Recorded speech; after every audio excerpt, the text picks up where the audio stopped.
Hello दोस्तों, good morning.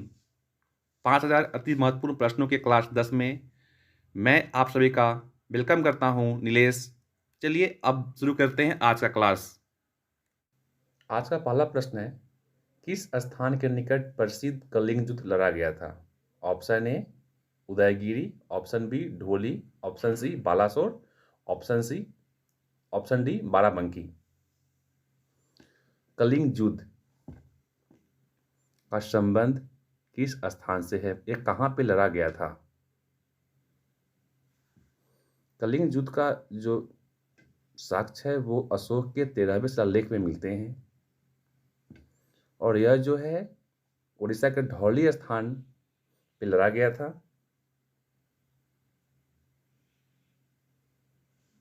चलिए अब बढ़ते हैं आज के दूसरे प्रश्न की ओर।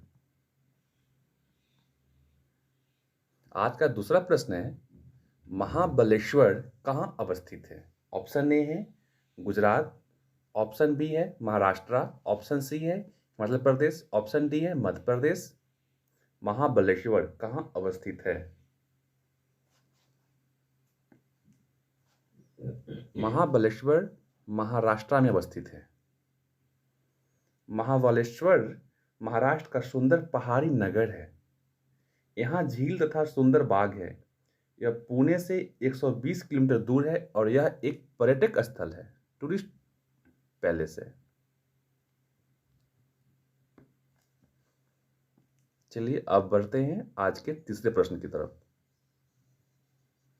तीसरा प्रश्न है, सन 1960 में किस भारतीय नगर की खोज जॉब चार्नोक ने की? Option A Varanasi, option B Pondicherry, option C Calicut, option D Kolkata. 1690 में किस नगर की खोज जॉब चार्नोक ने की थी? Option A Varanasi, option B Pondicherry, option C Calicut, option D Kolkata. इसका सही जवाब होगा ऑप्शन डी कोलकाता।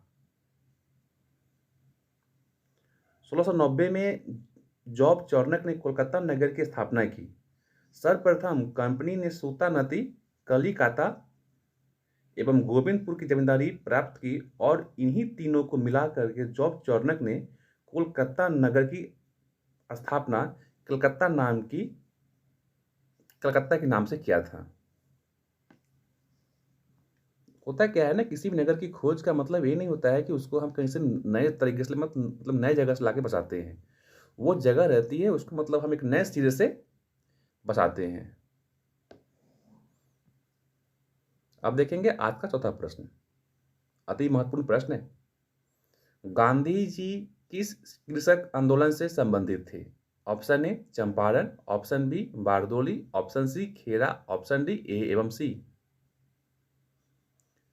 गांधी जी किस कृषक आंदोलन से संबंधित थे?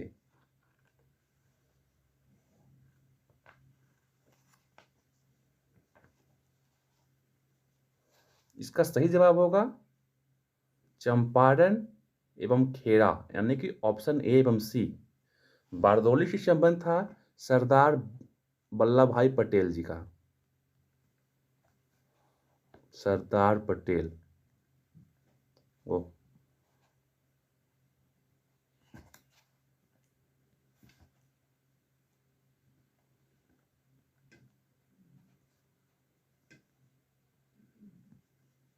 सरदार पटेल जी का बारदौली से, और गांधी जी का ए एवं सी दोनों से। बारदौली के आंदोलन के बाद ही सरदार पटेल जी को, वल्लभ भाई पटेल जी को सरदार कहा गया था। बारदौली की किसानी उनको सरदार की उपाधि दी थी। चलिए अब बढ़ते हैं आज के 5वें प्रश्न की तरफ। आर्थिक दृष्टि से एक पिछड़े देश की विशेषता नहीं है। प्रति व्यक्ति निम्न आय, उच्च मृत्यु दर, उच्च निरक्षरता, और ऑप्शन डी है प्राथमिक क्षेत्र में निम्न श्रम अनुपात। आर्थिक दृष्टि से एक पिछड़े देश की विशेषता, तो आपको इसके लिए पता होना चाहिए कि आर्थिक दृष्टि से पिछड़े देश की जो विशेषता होती है वो क्या होती है।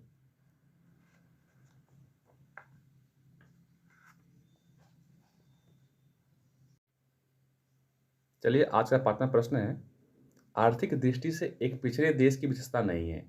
प्रति व्यक्ति निम्न आय, उच्च मृत्यु दर, उच्च निरक्षरता और ऑप्शन डी प्राथमिक क्षेत्र में निम्न श्रम अनुपात।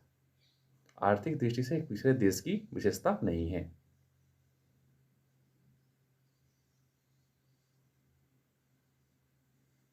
इसका सही जवाब होगा प्राथमिक क्षेत्र में निम्न श्रम अनुपात, ऑप्शन डी। प्राथमिक क्षेत्र में निम्न श्रम अनुपात आर्थिक दृष्टि से एक पिछड़े देश की विशेषता नहीं है।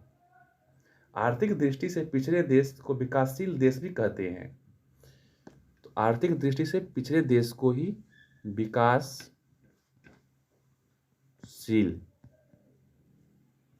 देश कहते हैं। और ऐसे देश के प्रमुख लक्षण होते हैं, निम्न प्रति व्यक्ति आय, कार्यशील जनसंख्या का अधिकांश भाग प्राथमिक क्षेत्र में लगा रहता है, उच्च जन्म दर, उच्च निरक्षरता इत्यादि। और यहाँ पे सवाल था कि विशेषता नहीं है, तो इस देश का सही जवाब होगा प्राथमिक क्षेत्र में निम्न श्रम अनुपात। चलिए अब देखते हैं आज का 6वां प्रश्न। यदि आपूर्ति के बिना बदले मांग बढ़ जाए तो मूल्य पर क्या प्रभाव पड़ेगा? ऑप्शन ए बढ़ेगा, ऑप्शन बी घटेगा, ऑप्शन सी न बढ़ेगा न घटेगा, ऑप्शन डी इनमें से कोई नहीं। यदि आपूर्ति के बिना बदले मांग बढ़ जाए, अर्थात आपूर्ति जो है जैसा है वैसा ही बना रहे, तो उसका मूल्य जो इस वस्तु का क्या होगा, उस पर क्या प्रभाव पड़ेगा? क्या उसका मूल्य बढ़ेगा या घटेगा, या न तो बढ़ेगा न घटेगा, या इनमें से कोई नहीं? बहुत ही अच्छा प्रश्न है। ये भी सभी प्रश्न बहुत ही अच्छा लाया जाता है आप लोग के बीच। ये जो है ना, इसका सही जवाब होगा बढ़ेगा। अगर आपूर्ति नहीं बदल रही है, आपूर्ति कांस्टेंट रह रही है और उसका मांग जो है बढ़ जाएगी, तो स्वाभाविक है कि उसका जो मूल्य है वो बढ़ेगा। मांग की आपूर्ति के 4 मूलभूत नियम होते हैं। यदि मांग बढ़ती है और आपूर्ति अपरिवर्तित है तो यह एक उच्च सामयिक कीमत का कारक होगा, कमी या शॉर्टेज की स्थिति। यदि मांग घटती है और आपूर्ति अपरिवर्तित रहती है तो अधिशेष की स्थिति होती है। यदि मांग अपरिवर्तित है और आपूर्ति बढ़ती है तो वो भी अधिशेष की स्थिति होगी। अधिशेष मतलब ज्यादा, वस्तु की ज्यादा हो, मतलब वस्तु ज्यादा मात्रा में उपलब्ध होगी। और यदि मांग अपरिवर्तित रहती है और आपूर्ति घटती है तो उच्च सामयिक कीमत होगी। चलिए अब देखते हैं आज का 7वां प्रश्न। कैबिनेट मिशन प्लान के अधीन बनी संविधान सभा में कितने सदस्य थे? 389, 411, 289 और option D 487। Cabinet mission plan के अधीन बनी संविधान सभा में कितने सदस्य थे? इसका सही जवाब होगा 389 सदस्य।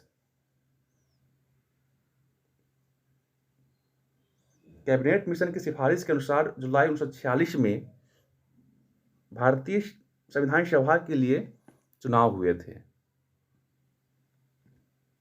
1946 में, जिसमें कुल 292 सदस्य विधानसभाओं के माध्यम से निर्वाचित हुए थे।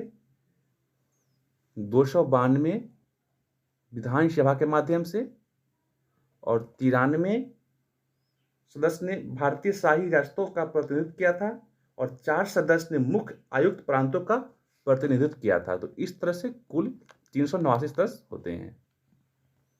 चलिए अब देखते हैं आज का 8वां प्रश्न। मौलिक अधिकारों में संशोधन करने के लिए कौन सक्षम है? छोटा सा परंतु महत्वपूर्ण सवाल।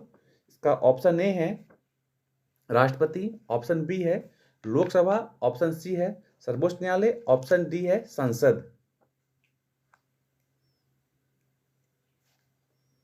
मौलिक अधिकार में संशोधन संसद ही कर सकती है और यह सब अनुच्छेद 368 के माध्यम से ही संभव है। चलिए अब बढ़ते हैं आज के 9वां प्रश्न की तरफ। राज्यसभा में राष्ट्रपति द्वारा कितने सदस्य मनोनीत किए जाते हैं? Option A 12, option B 15, option C 10, option D 20। Rajya Sabha में राष्ट्रपति द्वारा कितने सदस्य मनोनीत किए जाते हैं? इसका सही जवाब ऑप्शन ए 12। अनुच्छेद 80(1) के तहत राष्ट्रपति को ये अधिकार प्राप्त है कि वह कला, साहित्य, विज्ञान और सामाजिक सेवा के क्षेत्र से जुड़े लोगों को राज्यसभा में मनोनीत कर सकते हैं और वह 12 लोगों को कर सकते हैं मैक्सिमम, और लोकसभा में 2 लोग। अब देखते हैं आज का अगला प्रश्न। किस राज्य की समुद्री सीमा नहीं है? Option A Gujarat, option B Goa, option C Maharashtra, option D Rajasthan. Gujarat, Goa, Maharashtra की सीमा जो है समुद्र से लगती है, जबकि राजस्थान की नहीं लगती है। राजस्थान की सीमा जो है वह पंजाब, हरियाणा, यूपी, एमपी, गुजरात और पाकिस्तान से लगती है। चलिए अब देखते हैं आज का 11वां प्रश्न। निम्नलिखित में से बेमेल फसल की पहचान कीजिए।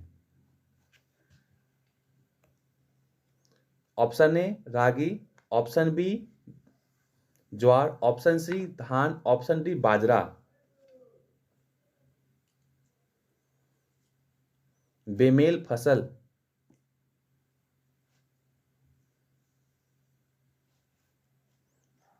कौन से खरीफ और कौन से रबी, ये पहचाननी होगी, जिसमें देखिए यहाँ पे क्या है, का सही जवाब है धान, क्योंकि रागी, ज्वार, बाजरा यह जो है ना डायरेक्ट उपजती है।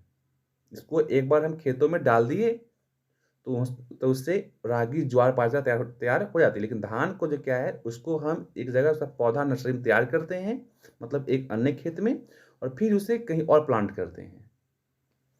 तो बेमेल फसल यहाँ पे धान होगी। अब देखेंगे आज के 12वां प्रश्न। सरिस्का पक्षी विहार कहाँ अवस्थित है? सरिस्का पक्षी विहार कहाँ अवस्थित है? Option A Haryana, option B Gujarat, option C Rajasthan, option D Madhya Pradesh. Sariska पक्षी विहार कहाँ अवस्थित है? हरियाणा, गुजरात, राजस्थान और ऑप्शन डी मध्य प्रदेश। सरिस्का पक्षी विहार राजस्थान में अवस्थित है। इसमें पाए जाने वाले प्रमुख पक्षी है तोता, बटेर, मोर, लहटौड़ा आदि।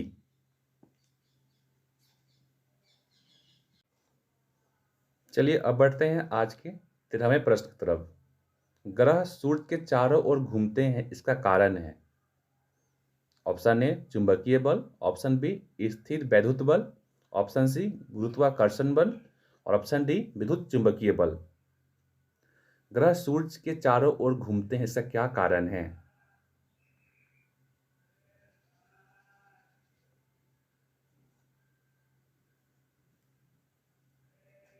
ग्रह सूर्य के ओर गुरुत्वाकर्षण बल के वजह से घूमते हैं। केपलर की यह धारणा थी कि सूर्य के चारों तरफ ग्रह जो है चतुर्थिक अंडाकार पथ पर चुंबकीय बल के कारण घूमते हैं, किंतु उसके बाद में क्या है ना, गैलीलियो तथा न्यूटन जो खोज किए थे, उन्होंने प्रूव कर दिए कि पृथ्वी ग्रह जो है सूर्य के चारों तरफ गुरुत्वाकर्षण बल के कारण घूमते हैं। केपलर ने पहले बताया था कि ग्रह सूर्य के चारों तरफ चुंबकीय बल के कारण घूमता है, लेकिन गैलीलियो और न्यूटन साहब ने उनके धारणा को गलत साबित किया और बताया और साबित किया कि गुरुत्वाकर्षण बल के वजह से ही ग्रह सूर्य के चारों ओर घूमते हैं। अब देखेंगे आज का 14वां प्रश्न। पिग्मी जनजाति कहां से जुड़ी है? Option A Asia, option B Europe, option C Africa, option D America. Pygmy जनजाति इसका सही जवाब है अफ्रीका। पिग्मी जनजाति का निवास पूर्वी कांगो के घने जंगल में है, जो मध्य अफ्रीका में फैले हैं, और यह झोपड़ियों में रहते हैं, और जिन झोपड़ी में रहते हैं उसे मोंगुलस कहते हैं।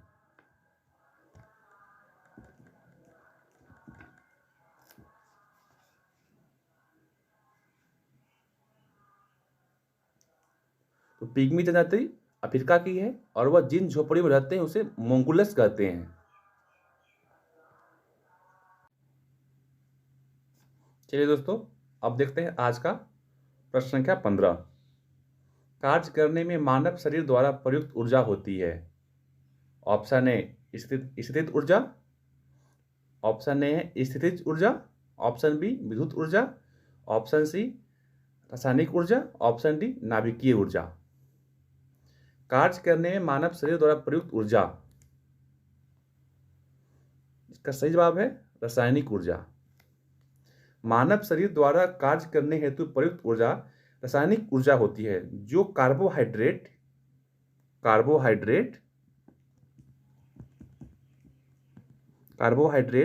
वसा एवं प्रोटीन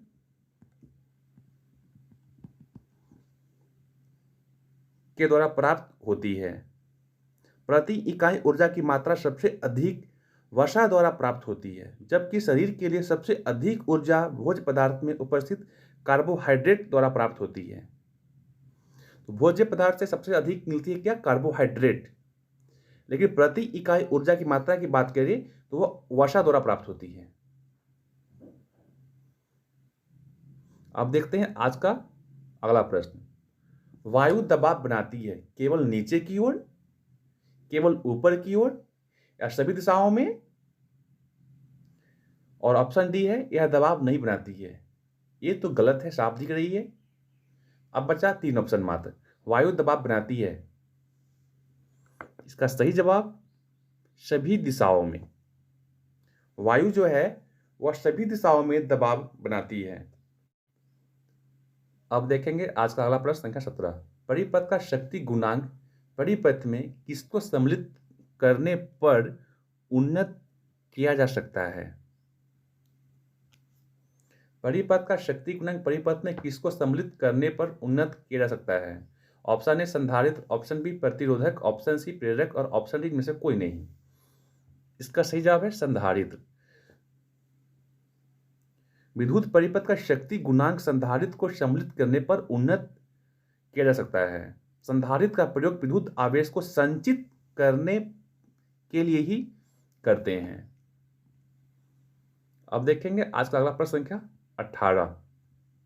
ट्रांसफार्मर प्रयोग में आते हैं केवल डीसी परिपथ में, केवल एसी परिपथ में, दोनों एसी और डीसी परिपथ में, और ऑप्शन डी एकीकृत परिपथ में। ट्रांसफार्मर तो आप सभी जानते ही होंगे इसे। ट्रांसफार्मर केवल एसी परिपथ में ही प्रयोग में आते हैं। ट्रांसफार्मर अन्योन्य प्रेरण मतलब एसी के सिद्धांत पर कार्य करने वाला एक साधन है, जो केवल प्रत्यावर्ती धारा एसी के विभव को परिवर्तित करने के काम आता है। तो ट्रांसफार्मर अन्योन्य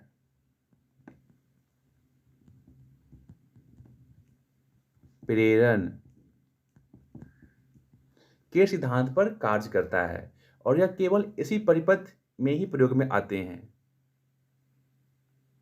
और यह वोल्टेज को चेंज करता है। चलिए अब देखेंगे आज का अगला प्रश्न संख्या 19। बहुत ही इंटरेस्टिंग क्वेश्चन है। मुंबई में पानी 100 डिग्री सेल्सियस पर उबलता है तो वह शिमला में उबलेगा 100 डिग्री सेल्सियस से अधिक पर, 100 डिग्री सेल्सियस पर, 100 डिग्री सेल्सियस से कम पर, या इनमें से कोई नहीं। तो खैर पानी तो शिमला में भी उबलेगा ही, लेकिन अब सवाल यह है कि वह 100 डिग्री से अधिक पे उबलेगा, या 100 डिग्री पे ही उबलेगा, या उसे कम पर उबलेगा। मुंबई में 100 डिग्री में, तो शिमला में कितने डिग्री पे?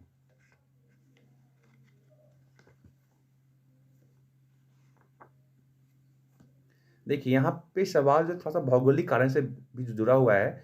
मुंबई जो है शिमला की अपेक्षा कम ऊंचाई पे है, तो वहाँ पे पानी 100 डिग्री पे उबलती है, और शिमला जो है मुंबई की अपेक्षा ज़्यादा ऊंचाई पे है, तो वहाँ पे पानी 100 डिग्री से कम पे उबलेगी। क्योंकि जहाँ पे ऊंचाई ज़्यादा होती है वहाँ पे दबाव कम होती है। ऊंचाई ज़्यादा तो दाब कम, दाब कम तो वहाँ पे तापमान भी पानी को गर्म करने में कम लगेगा।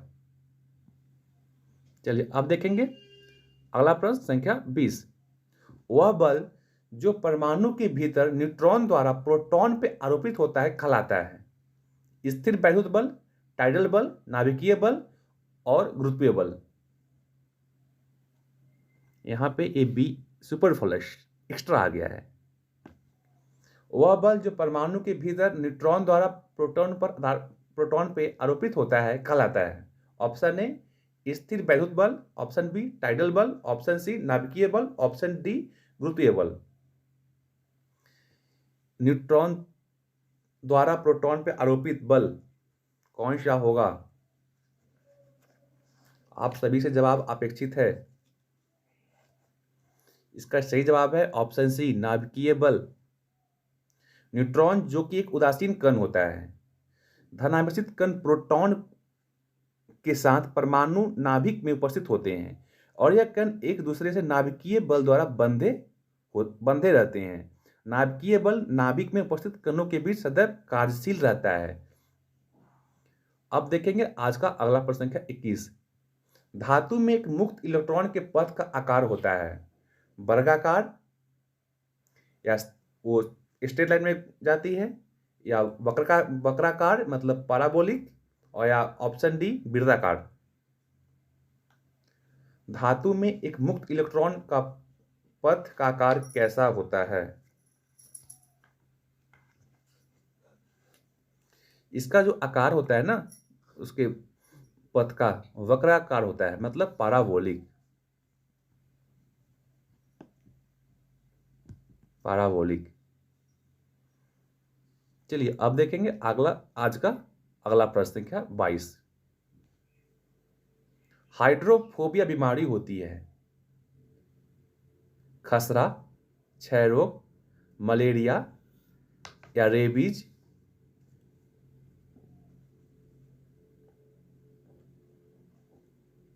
आज का अगला प्रश्न 22। हाइड्रोफोबिया बीमारी होती है खसरा, ऑप्शन बी क्षय रोग, option C rabies, option D malaria.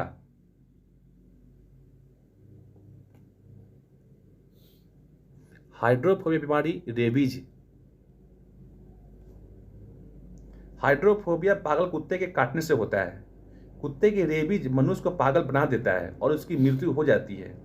इसका उपचार इंजेक्शन है, जो कि लुई पास्चर ने उस इंजेक्शन का खोज किया था, एंटी रेबीज इंजेक्शन।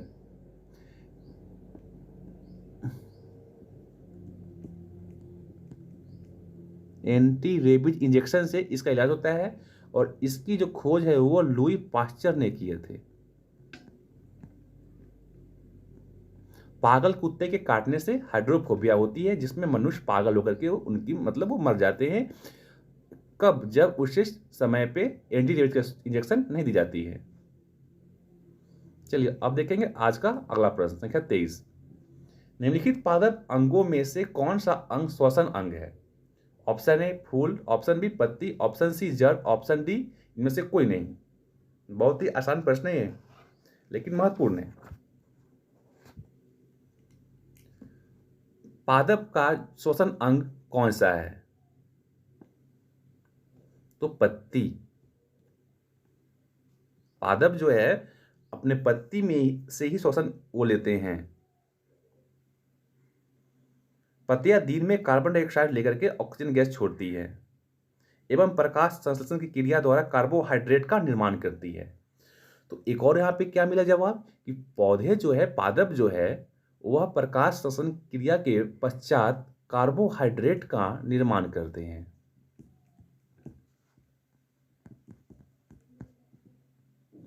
और कौन सा अंग? पत्ती द्वारा। अब देखेंगे आज का अगला क्वेश्चन संख्या 24। मानव शरीर में रक्तचाप निम्नलिखित द्वारा नियंत्रित होता है। Adrenal gland, thyroid gland, option C thymus, option D corpus luteum. मानव शरीर में रक्तचाप जो है वह एड्रिनल ग्लैंड के द्वारा नियंत्रित होती है। थायराइड ग्लैंड जो है वह समस्त उपापचयी क्रियाओं पर नियंत्रण करती है तथा वृद्धि में सहायक है उसके। और थाइमस ग्लैंड की बात करें तो ये वृद्धि एवं लैंगिक परिपक्वता को प्रभावित करती है तथा लिम्फोसाइट का उत्पादन करके उन्हें प्रतिरक्षी पदार्थों के संश्लेषण की प्रेरणा देती है। तो मानव शरीर में रक्तचाप को नियंत्रित एड्रिनल ग्लैंड करती है। अब देखेंगे आज का अगला प्रश्न संख्या 25। कोको का कौन सा भाग चॉकलेट में गंध के लिए इस्तेमाल किया जाता है? ऑप्शन ए फूल, ऑप्शन बी छाल, ऑप्शन सी पत्ती, ऑप्शन डी बीज। कोको कौन सा भाग? चॉकलेट। चॉकलेट सबकी अपनी पसंद होती है चॉकलेट की। वैसे मेरा किटकैट है, चाहे तो कोई ऑफर कर सकते हैं। कोको का फूल, सॉरी फूल नहीं, बीज। कोको का बीज जो होता है वो चॉकलेट में गंध के लिए इस्तेमाल किया जाता है। चलिए अब बढ़ते हैं अगला प्रश्न संख्या 26 की तरफ। जीवाश्म के अध्ययन को कहा जाता है? पूरा वनस्पति शास्त्र, ऑप्शन बी पूरा जैविकी, ऑप्शन सी जीवाश्म अध्ययन, जीवाश्म विज्ञान, ऑप्शन डी वर्गीकरण। जीवाश्म के अध्ययन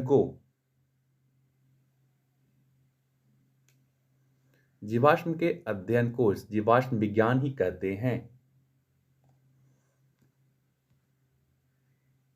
चलिए अब देखते हैं आज का अगला प्रश्न। भारत में आणविक रिएक्टर के जन्मदाता कौन माने जाते हैं?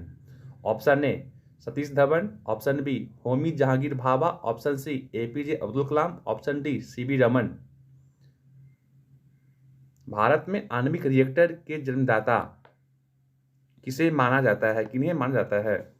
वो है दोस्तों होमी जहांगीर भाभा। इन्हें ही भारत के परमाणु कार्यक्रमों का जनक माना जाता है। अब देखेंगे आज का अगला प्रश्न संख्या 28। किस स्थान पर विवेकानंद स्मारक स्थित है? Option A Mumbai, option B Trivandrum, option C Pondicherry, option D Kanyakumari. Vivekananda की जन्म दिवस पे ही हम लोग कल राष्ट्रीय युवा दिवस मनाए हैं। इनका जो स्मारक है वह कन्याकुमारी में है। कहाँ पे है? कन्याकुमारी में। विवेकानंद रॉक मेमोरियल कन्याकुमारी से 500 मीटर की दूरी पर 70 मीटर के अंतराल वाली 2 चट्टानों पर बनाया गया है और इसका निर्माण जो है 1892 में महान आध्यात्मिक शिक्षक और दार्शनिक स्वामी विवेकानंद की अमेरिका यात्रा के सम्मान एवं स्मृति में वर्ष 1970 में विवेकानंद रॉक मेमोरियल समिति द्वारा किया गया था। जहाँ तक मुझे याद आ रहा है जो है शिकागो का जो सम्मेलन था वो 1893 में हुई थी। अगला प्रश्न है टॉम सॉयर के लेखक कौन है? Option A Mark Twain, option B Leo Tolstoy, option C Ruskin Bond, option D Jonathan Swift. Tom Sawyer पुस्तक के लेखक मार्क ट्वेन है। चलिए अब देखेंगे अगला प्रश्न संख्या 30। एक टेस्ट में एक पारी में सभी 10 विकेट लेने वाले प्रथम गेंदबाज कौन थे? Option A Anil Kumble, option B Richard Hadlee, option C Jim Laker, option D Shane Warne. Test match में, अंतर्राष्ट्रीय टेस्ट मैच में एक पारी में सभी 10 विकेट लेने वाले प्रथम गेंदबाज, इसका सही जवाब है जिम लेकर, जो कि इंग्लैंड के थे। इन्होंने पहली बार टेस्ट इनिंग की पूरा का पूरा 10 विकेट लिए थे। और दूसरे थे अनिल कुंबले जो कि भारत के थे, यह पाकिस्तान के खिलाफ एक कारनामा किए थे। और अभी हाल ही में एक और क्रिकेटर जो कि न्यूजीलैंड के हैं, एजाज पटेल, है तो भारतीय मूल के थे लेकिन इन्होंने भारत के खिलाफ ही कानपुर में पिछले साल जो गया है 2021 उसमें इन्होंने एक ही इनिंग के सभी 10 विकेट लिए थे। तो पहला जिम लेकर, दूसरा अनिल कुंबले और तीसरा यश पटेल। अभी तक मात्र 3 बॉलर ऐसा काम कर चुके हैं जो कि एक ही इनिंग के सारे विकेट ले चुके हैं। तो दोस्तों आज का जो क्लास है यहीं पे खत्म होती है। आप लोग से गुजारिश है कि इस क्लास को आगे शेयर करें और चैनल को सब्सक्राइब करें, वीडियो को लाइक करें और अपना राय कमेंट करके जरूर दें। तो धन्यवाद।